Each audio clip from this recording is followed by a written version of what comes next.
All right. Hey, everybody, what's up? Those of you joining us live, hello out there. We see you. We're going to do our best to read your comments, your questions, and then those of you joining us live here on the webinar itself, hello to you too. We've got a very special guest with us today. Very excited for this one. Hot topic, always a hot topic around recruiting and brokerage growth. And if you're an RELC member, you know this is one of the unique perks that you get access to by learning from other industry experts and having access to some amazing discounts and exclusive offerings from our strategic vendor partners. Today, we've got Sean Soderstrom. He's the CEO of Corded. On a personal note, I learned of Corded last year at one of our events because we had several brokers at this mastermind who continued to refer to it. I'm like, I haven't heard of that yet. What is it? And I had used not similar because this is definitely a standout, but similar, I guess, ish products for recruiting back in the day when I was doing that full time. And I'm like, oh man, I'm just totally geeking out over this platform. He's built something pretty special here. Several of you are already using it. And if not, please keep in mind in the RELC community, we have our vendor marketplace.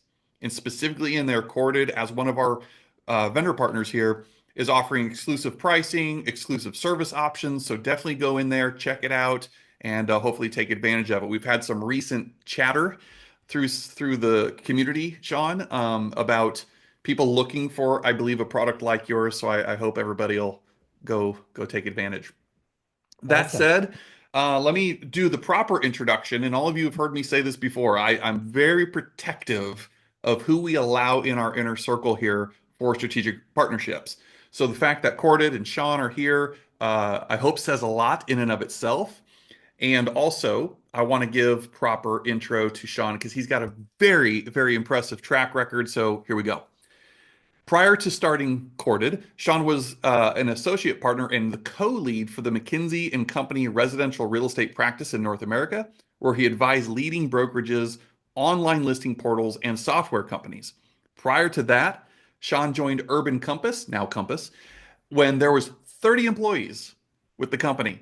And he built and led the expansion function for the company, launching and managing Compass's first 40 offices outside of New York.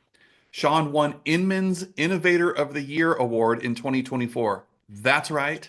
We have the man, the myth, the legend himself, Innovator of the Year. That's no small feat for Inman last year.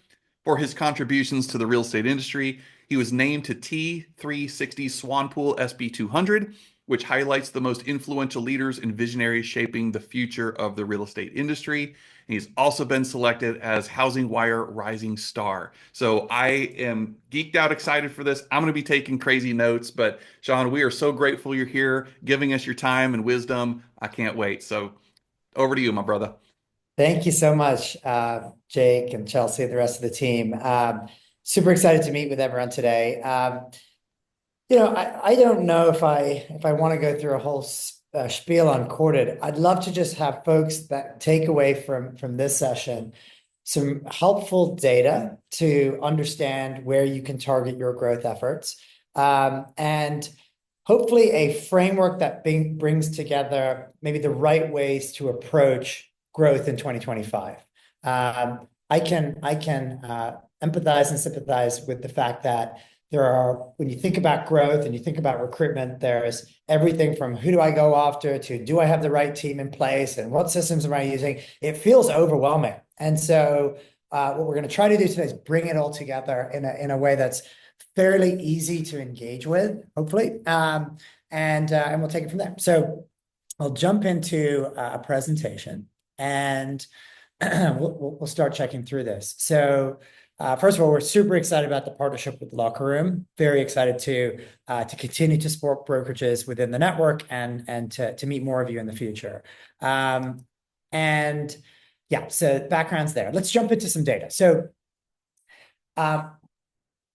people say in the industry, oh, there are a lot of agents move between brokerages. And I've also heard people say it was really hard to recruit last year. No agents moved. So those are two things that I heard, right?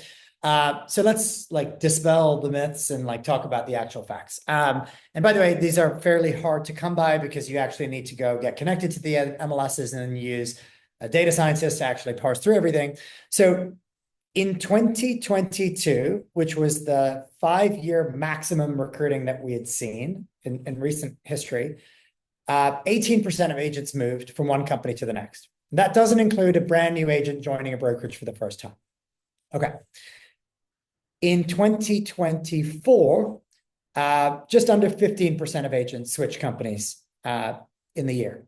So yes, the fewer agents moved. However, within a very tight band. So a lot of agents still moved is basically the way to interpret that. So how many agents moved? What was the size of the opportunity? $480 billion of sales volume and $12 billion of commissions was recruited in 2024 nationally, right? So if you're trying to make sense of those numbers, think of Compass, the brokerage, double it in size, and that's how much sales volume moves between companies every year. So that's kind of the size of the opportunity nationally. And then folks will say, okay, great, let me start recruiting some agents. So what we're looking at here is a chart of the percent that agents are recruited each year, or in 2024, broken out by how much sales volume the agents have. So, one takeaway here is they all move at a relatively high rate, and it's not that different from each other. Okay, yes. And you would expect agents in the $1 to $5 million segment to move more than the $50 million producers. But you might be looking at this and saying, actually, it's less of a difference than I was expecting. And that's the right type of thinking because there aren't the same number of agents in each of these buckets. So when we look at the sales volume that's actually recruited across the different sales volume bands, then you start to see the distribution of agents. You start to see that there's more agents on the left-hand side. So the most productive segment of agents to go after in 2024 was the $1 to $5 million producer. There's more of them and they move more frequently. Okay. And so that's one insight. And then 78% of the opportunity was between 1 and 25 million in production. So speaking kind of in plain English, I think from a recruiting perspective, for the folks listening, there are 2 trapdoors to be aware of. Trapdoor number 1, don't go after top agents above $50 million producers as your exclusive recruiting strategy. 307 agents in that segment moved last year nationally. When you think of there's probably 15 in California and 50 in New York, that's maybe 1 per state. So recruiting top agents only can be done, but it should not be the only thing that you're doing, especially when you factor in what you would need to give to that agent or that team in order for them to be at your company. Most of those agents are contribution margin negative, meaning they produce less profit or negative profit relative to the rest of the company. So that's one trapdoor. I'm not saying don't do it. I used to do that. So I'm not saying it's a bad strategy, but it shouldn't be the only thing that you're doing if you care about profit. The other trapdoor, and this is maybe controversial, but this is the data, is because 85% of agents that are new to the industry drop out by the end of their second year in the industry,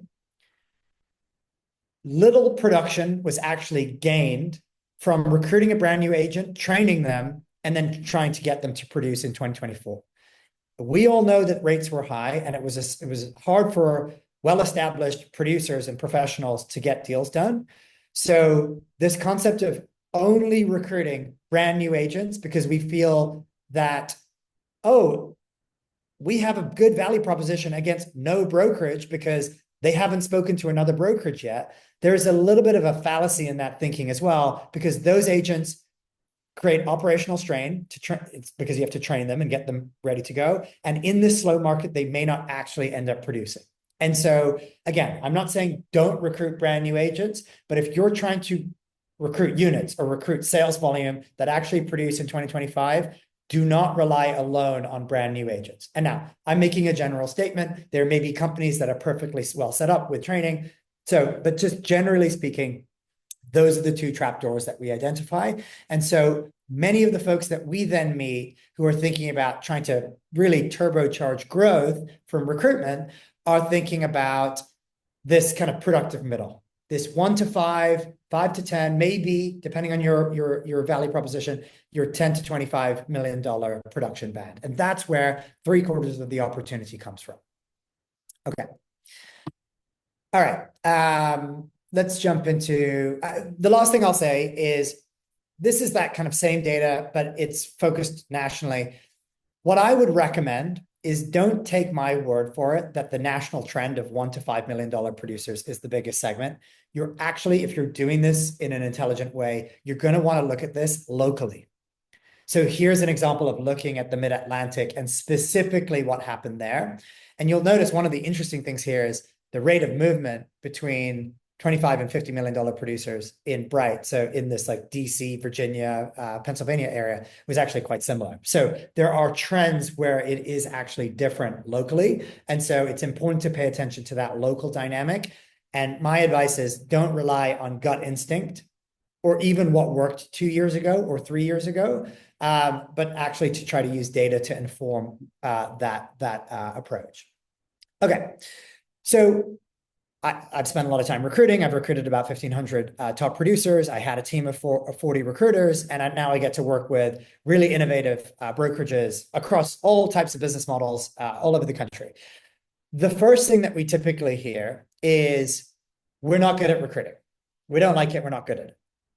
But you have to kind of get below the surface to try to figure out what's actually going on. So first of all, we find that a brokerage will fall into one of two camps when it comes to reaching out. Either, and this is the most common, unfortunately, we send everyone mass communication, so email campaigns, and we say, rah, rah, rah, we're so great. Look at all of our listings. Look who joined last month. Come join. That is okay from building a brand awareness, but those campaigns rarely get someone to actually engage with you, right? So that is efficient communication, but it's rarely effective enough to get them to join. Highly effective communication typically involves being personalized in how you reach out. The problem with that is if you need to make 2,000 calls to recruit 50 agents, how many minutes do you have? How many hours do you have to actually make those calls when it takes 40 minutes to prepare and get rid of the writer's block that, and then actually pick up the phone or send that email? And so balancing efficiency and effectiveness is a real problem when it comes to reaching out. And I can very much, sympathize with you if you're kind of in that position today. Oftentimes, folks are not paying attention to the agent. And what is the right time for the agent to hear from you? It's like, I have a list. I just got through my work and it's 3 p.m. on Friday. I've got an hour and a half to do recruiting before the week's over. And not that we don't all work on the weekend, but maybe it's Sunday night with a glass of wine. Now I'm going to start recruiting. Is that the best time for the agent to hear from me? And so taking more of an empathetic view of the agent and when is the right time to hear from you, not just in terms of times of the week, but also in terms of when are they less busy? Should you call them when they finally sold their 3 active listings, not when they're in the middle of showing homes to buyers and sellers, right? We mentioned the generic outreach. I think the other component here is we are in the middle of a very, and I say middle, unfortunately, because we thought it was going to be the end. We're in the middle of a very slow market. And so we have reduced cost over the last 24 months. We've probably had to make some really painful cuts in terms of people that trust us and have built their careers with us. We've tried to rationalize our spend across technology and everything else. And so getting profit in 2025 without recruitment is very challenging, right? We're starting to chip at the bone now and either cut out core services that are core to our value proposition, or we can grow our way out of the market, right? And so that's really why we're talking about recruitment, is because it is a way to drive top and bottom line, such that we don't need to continue to make those cuts. And so that's the kind of investment you could think of that we want to make in ourselves, such that we can grow kind of through this market and get out on the other side in a better place. Okay. So there is, I'm not expecting anyone to read all the words on the page. I'll kind of go through this quickly and then we can talk about it. So I think of a five-part framework when it comes to recruitment. The first, and this is around like best practices, right? So the first is setting goals.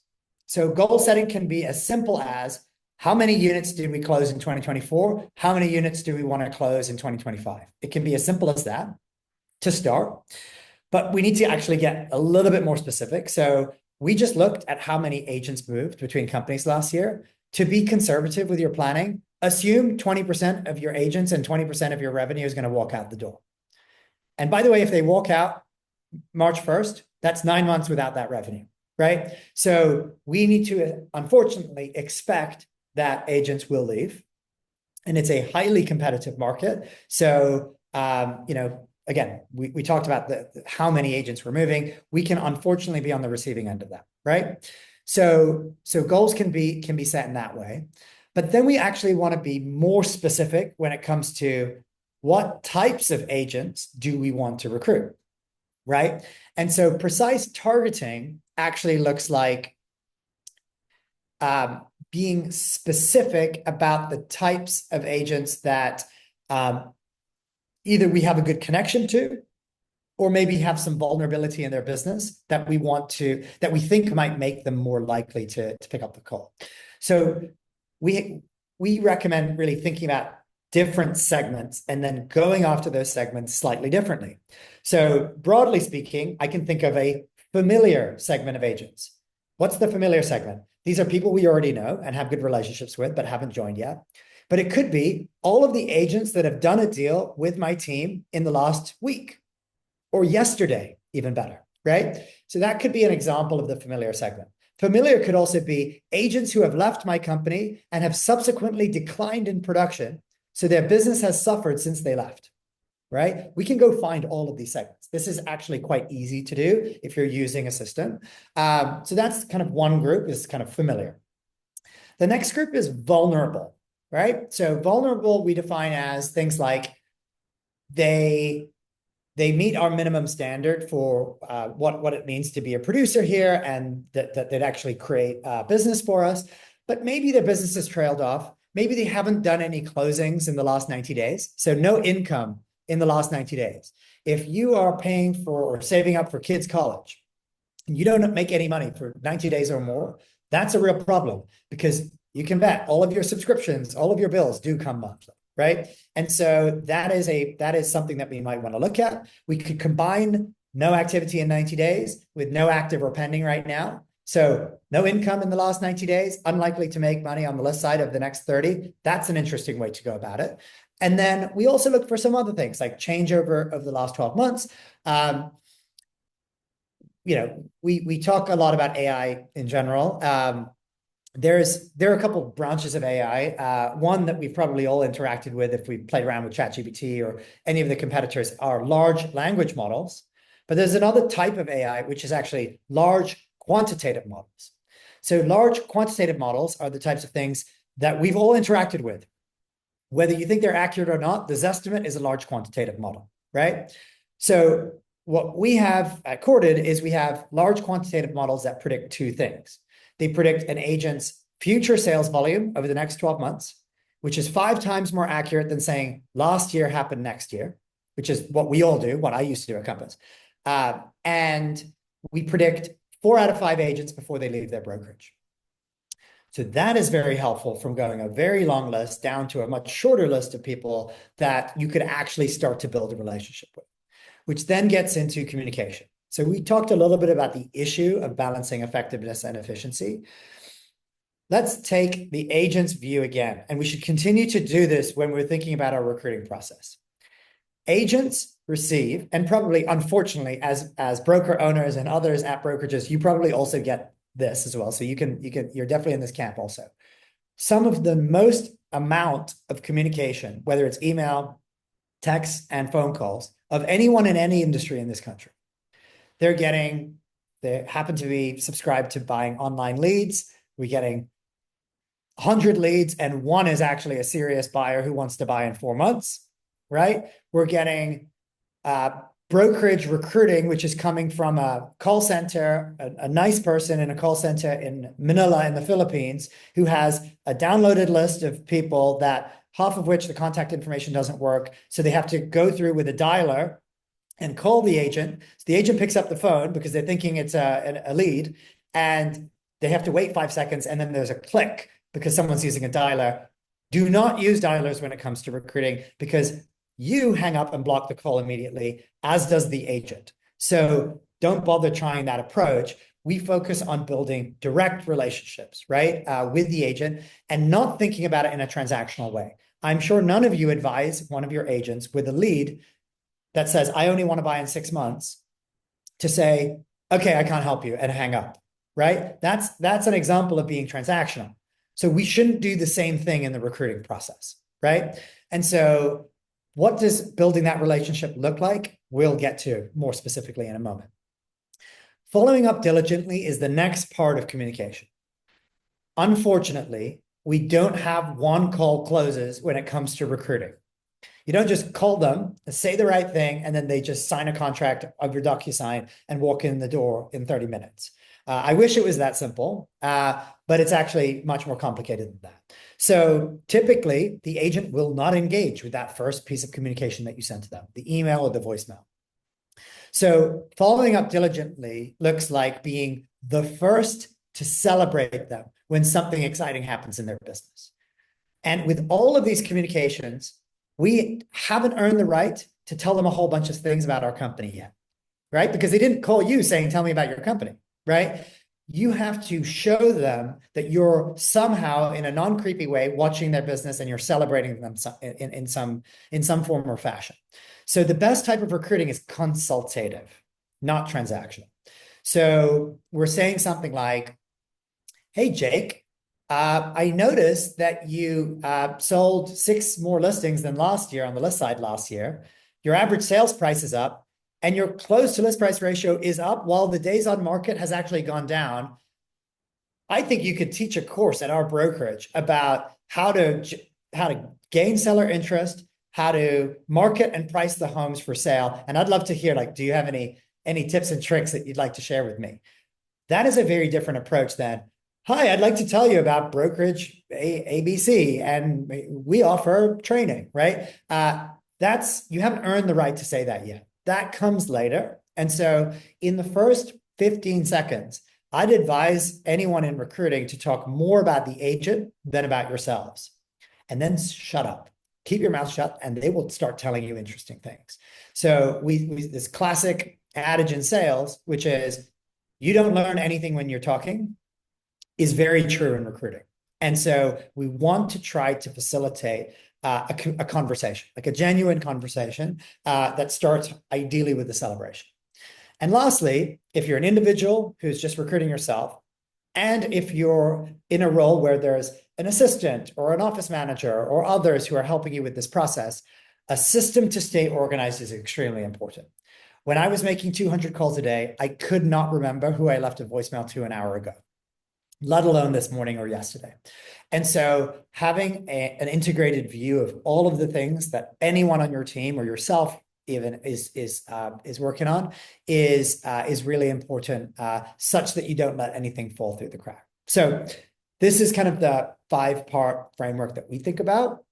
And the way to measure our success here, of course, we'd be looking at our recruiting results, but the efficiency of our recruiting process, we would measure by a conversion rate. And I'll get into that funnel in a second. So I'll keep going here. I'm not able to see everybody, but one of the questions that I tend to ask is, like, what is uniquely valuable about your company, right? And I want to show 2 examples, not to say they're amazing, but just 2 examples that are very different from one another, okay? So one of our customers is App Properties in Chicago. And you can see here, this is directly from their website. The App Properties value proposition is all about, what can we give you to make your business stronger and bigger, right? So it's talking about technology, marketing, training resources, coaching. I venture to guess most of the people on this call have a very similar type of offering in terms of service, support, training, as App Properties does. And so we're leading with things like that. And when we're talking about the agent and the compensation structure, we are going to front load the work for you. We're going to do all this stuff so you don't need to go hire this service yourself, right? That's the benefit of here. The pie is going to be bigger for you at the end of this year, and you're going to make more money in take-home income when you work at my company. A very different approach, which, by the way, isn't bad, is Real. This is directly from their website. This is a financially first decision that folks are making, right? 85-15 split with a cap. Very easy to understand. So whether we like Real or not, and we don't work with Real, I'm just bringing this up as an example. Real does a very good job of packaging the financial offer for the agent. In a few words, they can tell you 85-15 split with a $15,000 cap. So in 5 seconds or less, the agent understands the core value proposition of Real. And most of us on the call do not have this compensation structure.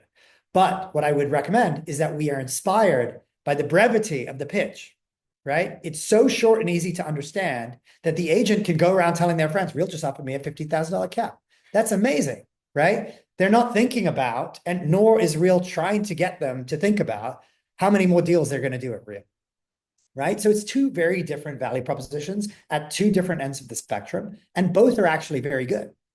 And so clarifying that value proposition so that someone can understand it when you're at that middle of the funnel and someone's actually interested in what you offer and what they can expect, that is super important to get crisp and succinct.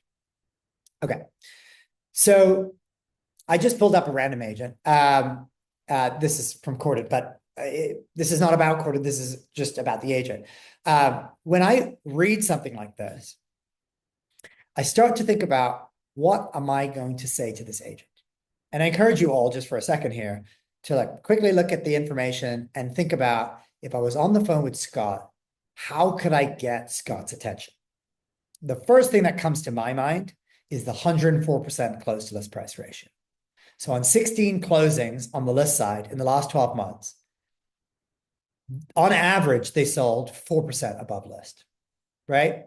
If you're looking for a justification of your commission rate, there it is, right? And so this is the type of thing that I would encourage folks to do, is use information about the agent's business to show them that you're paying attention, right? And so, there are also tools, Quarter being one of them, that can actually do some of this for you. So you actually don't need to go digging for the information, right? So an example, right, is this, right? So it's a large language model that's sitting on top of MLS data, and it's generating a personalized email, text, or phone call that you can send out directly. And so the idea is those minutes of writer's block that we all face, that I faced too when I was doing recruiting, are very expensive minutes when you think about all the other things you could be doing in the day, right? So we want to get to the point where we have an agent, and then we very quickly get to the point where we start leaving the voicemail or sending the email.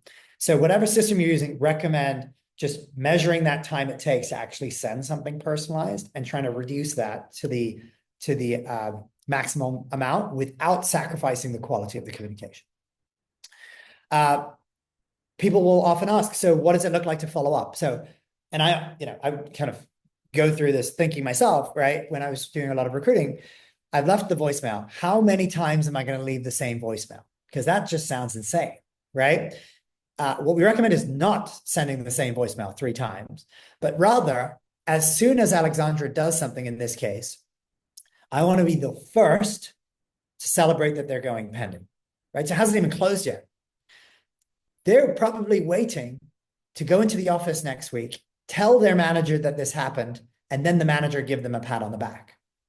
If you can celebrate them before, you could be the first to actually do so. This could be someone on the other side of the deal from you, or just an agent that you're trying to build a relationship with. That's your audition for what does it look like to be managed by you at the brokerage. So think of that. It's always just trying to think of what is it like to work with this person. Chelsea just sent me, this email. She really is paying attention. Like my manager doesn't even care. It feels like, right? That's what it feels like when you're the first to sell it. So I mentioned briefly this concept of a funnel. This is a type of thing that people think about from a marketing perspective.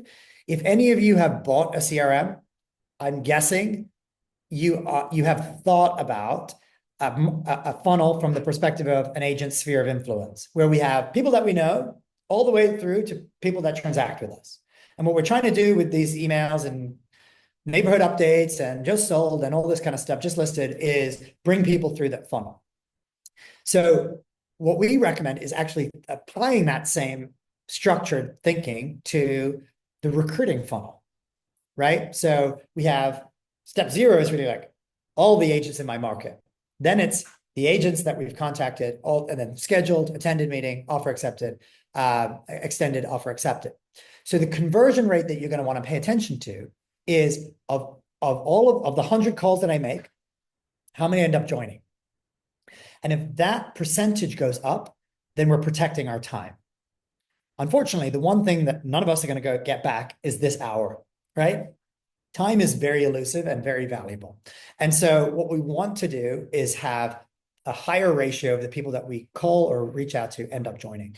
And so that's how you measure how well is my function performing. And what is next, even better to do, is to actually look at this on an individual step-by-step basis. So here was an example of a customer. Just look at the right-hand side of the page for now. This is a customer before we started working with them. Of the 100 calls that they made, 10 turned into meetings. Of the 10 that turned into meetings, 7 were attended. Of those 7, 60% were offers were accepted, and out of those offers accepted, 60% were extended were accepted. So when you look at this, you can actually see which parts of my process are working well and which are not. The call to meeting ratio in this case was actually pretty good for this company. So if I could make 10 calls in the next 10 minutes and I could get 1 meeting booked, you'd actually be pretty happy with that. The 70% attended versus scheduled was actually a big improvement opportunity. So the way that this works, right, is let's say you're making the calls for yourself. You want to book the meeting directly on the call, right? So I'm going to schedule. If you have a recruiter who's doing the top of funnel, you want access to the manager's calendar so that they can schedule the in-office meeting on the phone call right there. I know it's easy for us to send a Calendly link, but now we've just introduced something for them to do, right? So try to book the meeting directly. Then we can use automated reminders. So your meeting's coming up, as well as just some basic things. So one of the things I like to do, none of the agents wanted to come into the Compass offices because they didn't want to be seen there, right? Because their manager would find out. So we'd have these like clandestine meetings, like at a coffee shop. And what I would say to them is, I'm going to be there early for a different appointment, and I don't want to waste our time ordering coffee together. Which coffee can I get for you so that we're ready to go? And the agent, it just adds this little bit of healthy guilt where the agent is less likely to cancel 2 hours before because they're already there and they're already bought me a Frappuccino, right? And so there are some just practical, tactical things that you can do there. But the automated reminders are a very easy thing. Like, we're excited for your meeting tomorrow at 9 a.m. Your meeting's at 2 o'clock. Here's what to expect, right? If your offer extended to offer accepted rate is low, then we may need to investigate our value proposition. If we really like these agents and they're not joining, why are they not joining? Was there a more competitive offer from a service perspective locally? Did they end up going to real with their $15,000 cap? We need to think about how do we compete against those different offers locally, because most people do actually have more than one offer when they decide to join somewhere. So thinking about kind of the relative value of what you're putting together, not just in terms of the numbers, but also in terms of like the whole package is important. And one of the other things I'll say is every agent is at some stage of this kind of journey as an agent. So if we think of that journey as an agent, Sometimes it begins with an unlicensed assistant or a showing agent, and then maybe a rental agent who then starts working with first-time home buyers, who then starts working with trade-up home buyers, who then maybe starts working on the list side, who then wants to increase the price point, who then might become a team lead, who then maybe one day could do new development, right? So there are many different stages of that process. Each agent is looking one step ahead of them on that process, right? So you're working with those first-time home buyers. You want to elevate your price point with trade-up buyers. So go find that and figure out what in your value proposition appeals to their next stage of growth. Even better, introduce them to an agent at your company who was the prospect, and then once they joined the company, became that next stage, and then let them talk. So I would schedule these like serendipitous, but they were scheduled interactions where I was, meeting with the agent, and then this agent that was like the perfect person for them to meet would like knock on the door and be like, "Hey, can I talk to you?" I'm like, "Actually, why don't you two talk?" And no BS here. Just tell them exactly what the truth, and that would be another reason for them to join. So thinking about how you can anticipate what they want based on where they are in their career is really helps to show that they've stood out. And if you can even say that right up front, it's like, I think the next big thing for you, like, congrats on all the success. I think the next big thing for you is starting to do more on the list side. That's super exciting. I'd love to, talk with you about that. Whether you join or not, I just want to, I've helped a lot of people to do that. Okay, great. That's an example of the consultative approach. So to summarize, on the recruiting side, I think of 3 best practices. If we're going to kind of distill it all down, we target precisely. So we have a really good list at that top of the funnel. We personalize the communication, right? So the agent feels seen. And then we're diligent with our follow-up, near immediate with our follow-up, if possible, right? The first to celebrate when something interesting happens. I do want to spend a moment or two just talking about org structure. So I'll often get the question of, do I have the right setup to even capitalize on growth in 2025? And I'm not going to read all the words on this page. My team doesn't like how many words are on this page. But I think of recruiting organizations as on a spectrum of centralized to decentralized. So on the left-hand side, we have decentralized, which is the most common, which is my managers or me as the sole proprietor, broker owner, I do retention and I do recruiting in addition to all of the other things. Maybe I even sell real estate as well. In the middle, we have the most common approach if you have a recruiter, which is the recruiter works at the top of the funnel. They reach out to agents, they get someone excited to come into the office, and then the manager or owner takes over. All the way on the right, we have basically Compass. It's kind of a revolutionary model in the sense that few people do it. And it's third rail for most companies. But I just want to put it there just for the completeness of the exercise. The Compass model is the recruiter goes all the way through to onboarding. And then the manager handles the onboarding. So let's talk about what works and what doesn't work in each of these scenarios. And the kind of the honest answer is all of these models can work for you. All of them. There are just some things that you need to get right, depending on which model you've selected. In the model where the managers are doing it, the managers have perfect control over the process, right? So they're never going to be handed an agent that they don't like. That's great. However, incentives are when incentives are not there around recruitment specifically, the motivation to push and get that extra call out and be the first to celebrate sometimes isn't there as well. So incentives is one thing to get right. And there's a whole discussion we can have on incentives around recruitment, which we're not going to have time for right now. Happy to talk with anyone about that. And then we need to find the time for it.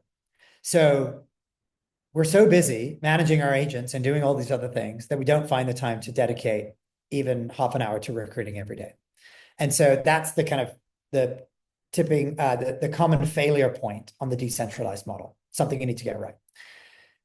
In the middle option, we have a person who's dedicated to booking meetings, right? Now, if we have the wrong incentives in place for the recruiter, they're just going to send you bad agents who want to meet because they'll get paid for an appointment.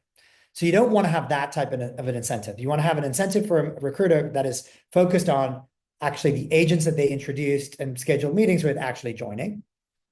But the most common failure point in the middle is the handoff. So I hand off a really excited candidate to the manager for an in-office meeting, and then the manager takes 2 days to respond. That is a problem.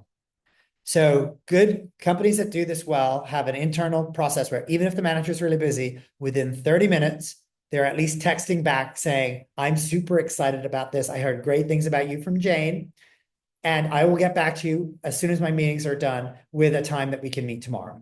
Even better than that, the recruiter books the meeting directly with the sales manager on the calendar within 24 hours, meaning the meeting actually happens within 24 hours of them saying they want to have the meeting.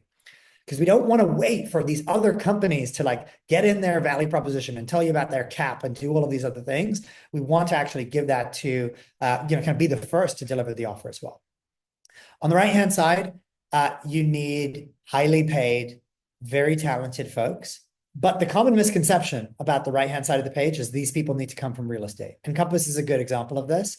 Compass hired tech sales folks. And unfortunately, probably most of us on the call have gotten these I've gotten calls from these folks, but they learn about real estate fairly quickly. And there's a good system where they're kind of motivated and incentivized to recruit. And the challenge for them, which makes their job difficult, is they may be recruiting for 10 or 15 or 30 offices, and they need to talk about the benefit of having Kevin as your manager versus Jessica as your manager, and the difference of the culture in the Alpharetta office versus the Atlanta office, right? And so that's actually makes their job difficult. But again, most of us are probably not in this model, but just to explain what the kind of the range of options look like. And there are some variations you could imagine in here as well. But the long and short of it is all of these different models work. You just need to get those specific things right in order to make the most out of the structure that you have. Now, on that decentralized model, right, we had an issue where the people who are supposed to be recruiting don't have enough time, right?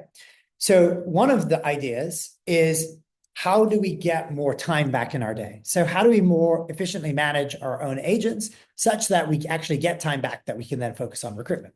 So generally speaking, I think of 3 different buckets of risk, like 3 different segments of our own agents. This can be true if you have 10 agents or 100 agents or 500 agents.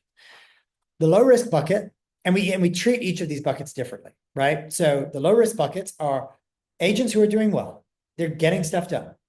And what do we need to do there? We need to celebrate them, right? They want to feel seen, and they want to be celebrated. And I'll show you an example of that in a second. The medium risk bucket is they're just starting to slow down a little bit. Maybe they grew over the last 12 months, and that's where your insight into their business ends. But maybe they actually haven't done any listings, any new listings, any pendings, any closings in the last 90 days, and they haven't come into the office recently, right? That's an example of stagnation. And that's where we want to show them that we can offer them support, give them some things in terms of service, connect them to members of our team that can actually help them. So that's one another group. The highest risk group is we actually believe that they might leave if we don't intervene. And this is like fire department level risk, right? And so again, Corded, for example, can predict some of those things around movement, but I would look here as well at folks that are trailing off, that are down year over year, and even maybe look to see how they're comparing versus the market. If they're significantly down versus the market, that's another kind of warning sign that you could look at. You could even look at that relative to your own office. So if the office is down 5%, but they're down 25%, that's another way to think about that high risk bucket. So just one example of that celebration. We can see this is an example, right? But you can see for Darlene Duffett here, this deal in Alexandria is the highest listing of their career, a big deal in this agent's business. And it's probably a missed opportunity if we don't celebrate that and are not aware of that.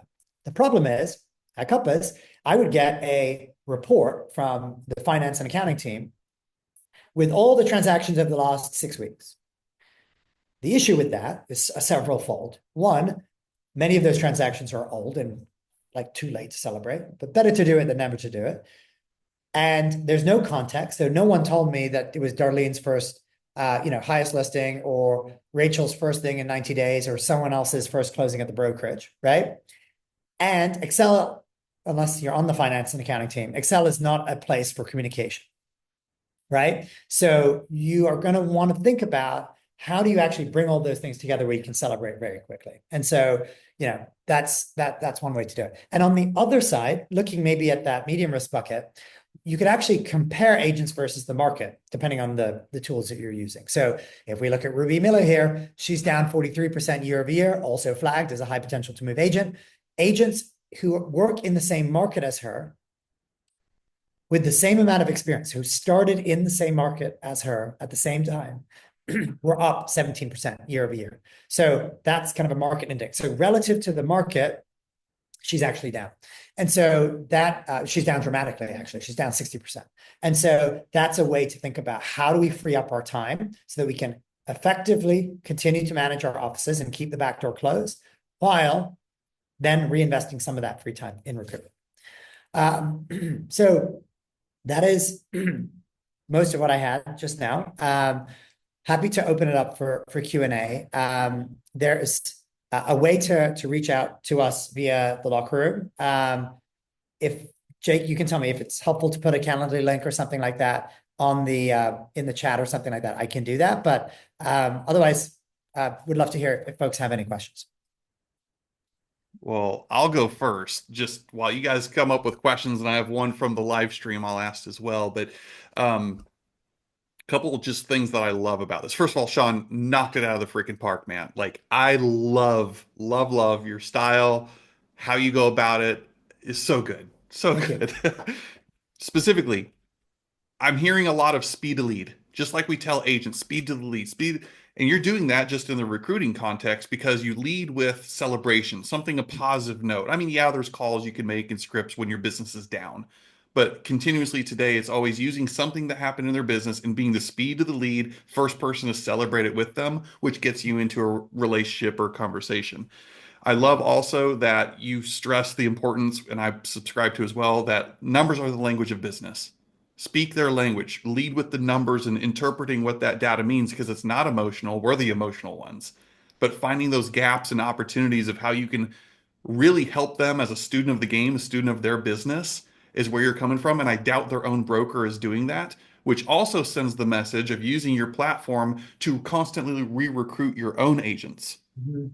Mhm. Right. I would think you're Yeah. big into that as well. But so much there. I don't want to dominate this, but there's so many things. I've got a page full of notes. Recruiting equals cash flow. You addressed essentially that early on in the presentation. So much good stuff. So I'll shut up. Jessica, Kevin, anybody here that's live with us, you go first, and then I'll swoop in if I am able to ask a question from the live stream as well. I have a question because I am interested in the corded um, technology piece of it. So what are the data points? Like, how are they pulling some of the information of how you know when somebody's about to leave? Great question. Yeah, so we do the really fun work of connecting with the MLSs, and we negotiate with them to get more data than any other company that I'm aware of. Okay. And because we have 20 years of data, and it's not just the closed deals, we basically created a profile for every agent, office, brand. We can then start to look at all of the agents in your market in the last 20 years who have left and gone to another brokerage. Mhm. And then we could say, what was common and distinct about those agents that's different than the agents who actually stayed at their company? So it's not that every agent that went down switched brokerages, for example, right? That's a data point, but it's not the only data point, right? And so it's looking for patterns. And so the common things that drive those predictions and the accuracy of those predictions will make perfect sense to you, Jessica, but they're also very hard for you or I to actually do in Excel. Nor Sure. should we spend all of our time fiddling around in Excel to get that insight, right? So significant increase or decrease in business. Makes sense. Increase, right? You're getting on people's radars and you're getting, you're becoming more notable and people are offering you things. Decrease, you're frustrated with your current company. And you also look at that relative to the market, because if everyone's down, then it's not as important. Mhm. Also, what's happening with the management of their company? Interestingly, and this doesn't happen that often, but if a really good manager leaves a company, we can see that. And we see that other agents in that office are more likely to leave that office. It doesn't mean they all will, but that's contributing to an elevated likelihood to move. The other component, which is office related, which makes sense, I think, is recruiting and attrition. So departures are momentum driven. The number one agent leaves an office, the other agents are more likely to leave. So what's actually happening in their office right now and over the last 90 days that you may need to pay attention to. So it's a combination of about 1,000 factors that contribute to both of those predictions. That's great. Thank you for explaining that. I know it's a lot of data. I'm just curious. It is. And we didn't get to talk about competitive analysis, which is important. And we didn't get to talk about the market data. We also have a lot of that stuff as well. But I'll put a way to get in touch with us in the chat. Definitely. I'd like to look at that. And you said, correct me if I'm wrong, 4 to 5 predictions are accurate, 80%. That's right. With all these data points. Yeah. We have some members of our team in Las Vegas right now, and I was saying if one of the tables at the casino offered 4 out of 5 chance to win, that would probably be the most popular table. So it's not perfect, and it is. I will say it's a 12-month prediction for everybody, which means it doesn't. We apply other factors on top of that to get at the timeliness right now. So they're not busy right now. Their business is trending down. Plus that, it's also helpful that it's 12 months when you're looking at your own agents, because you have time to intervene, right? And so, that's how folks typically operationalize it. And I work directly with Jessica here. So Jessica, you need this, girl. Some of our recent conversations. I need it. Yeah. I need it. Sean, if I can ask a couple questions from the other crew tuning into this. Number one, you cited earlier at the very beginning some of the data, the migration patterns, and the largest percent, well, let's call it, was from 1 to 5 mil of production. Yeah. Celebrating with a win and a positive gets you in the door. What, through your lens, your experience, has been the biggest pain points, challenges? Because you spoke to a unique value proposition. So if I know 1 to 5 million, what are their common pains, challenges, and things that I as a broker can create in order to have something of value to offer them? Yeah, totally. I actually think the answer is individualized. So it's not the same thing for anyone in that $1 to $5 million segment. Let's take an example, right? A $2 million producer who's down 80% year over year, who was higher, right? That agent might be looking to have a more consistent income stream. So they may be looking for support, a CRM that you offer that can help, better manage their sphere of influence, those types of things. An agent who's at 4 million and grew 100% year over year might be thinking about efficiency from their team. They might be considering, a new market that they want to break into. They might be trying to elevate the price point.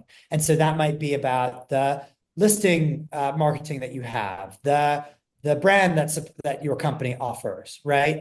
Those types of things in terms of elevating the types of folks that they work with. So I think it is individualized, and that's where I would kind of recommend trying to take those minutes, not hours, to understand their business specifically, such that you can kind of figure that out. And one of the things that we show on Corded is where have they worked and how's their business trending, like on a chart.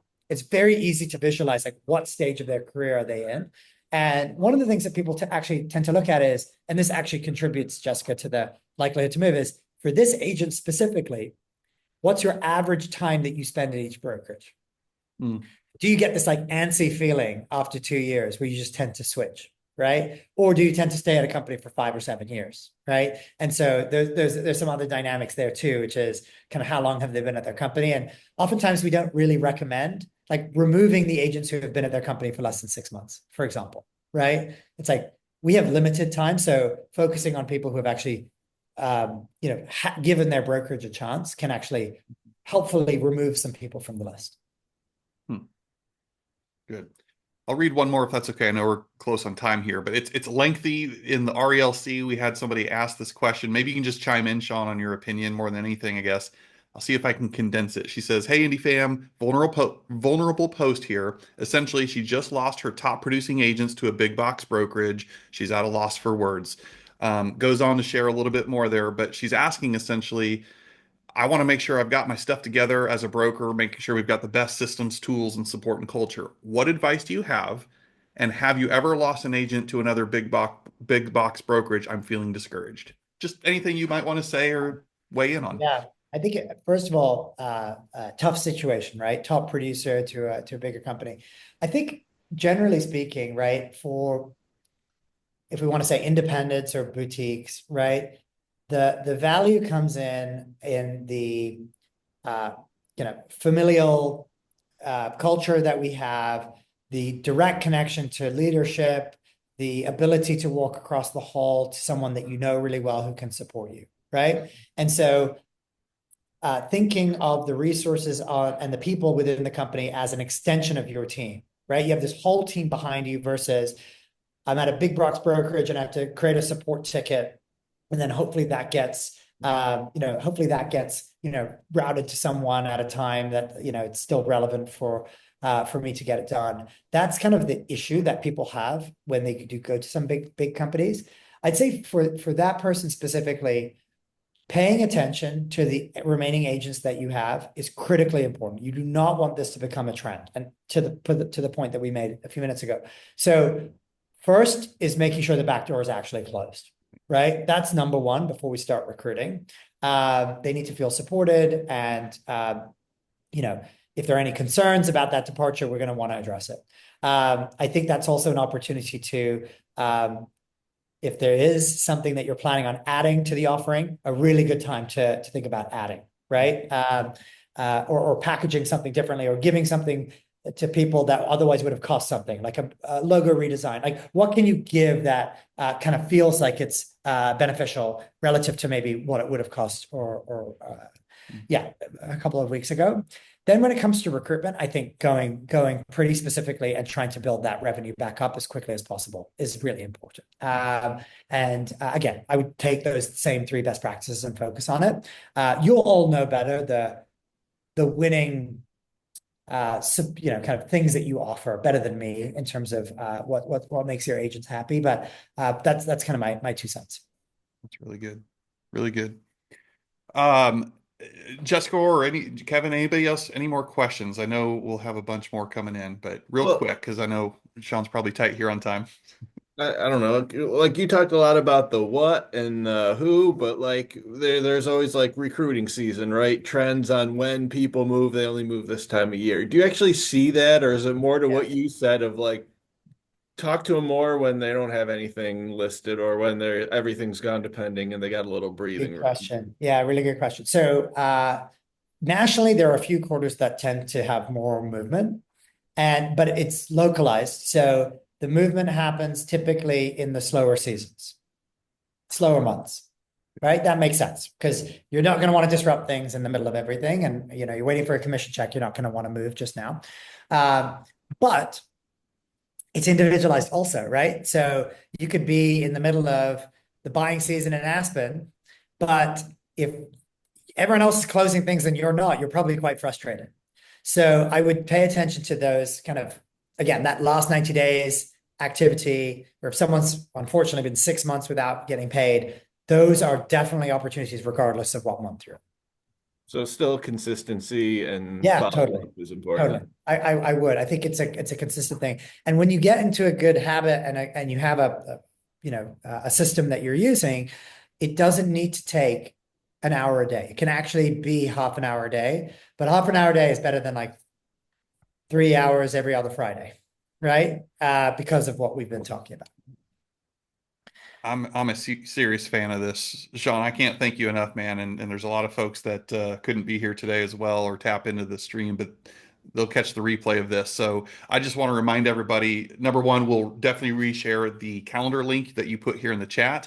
Number two, anybody interested, Sean's a humble guy, but I'll say the system you're looking for is this. I mean, what are like this is the complete package. You want time, efficiency, and effectiveness combined. I don't know a better best-in-class product than this right now. And that is why we have them featured in the strategic vendor partner or marketplace of the RELC. You get some special perks and discounts. We'd love for you to do that. But just Sean, this is incredible, man. Thank you so much. Thank And you. any Thanks for last having me. minute or last second parting words of wisdom? No, I'm super excited about the locker room. I think the value that you're going to provide and are providing to this network of folks who are being pulled in so many different directions with these big changes happening with big box and big brand and Yeah, cloud. Like it's complicated, and so I think the fact that folks can get together and figure out what works together, I think is super valuable. We'd love to continue to partner with you and do more things like this if it was helpful. So I yep, appreciate everyone's time. Nice to meet you all. 100%. 100%. Thanks. All Have a right, nice guys. day. Thank you so much. We'll see you in there. Talk to you later. Thanks again, Sean.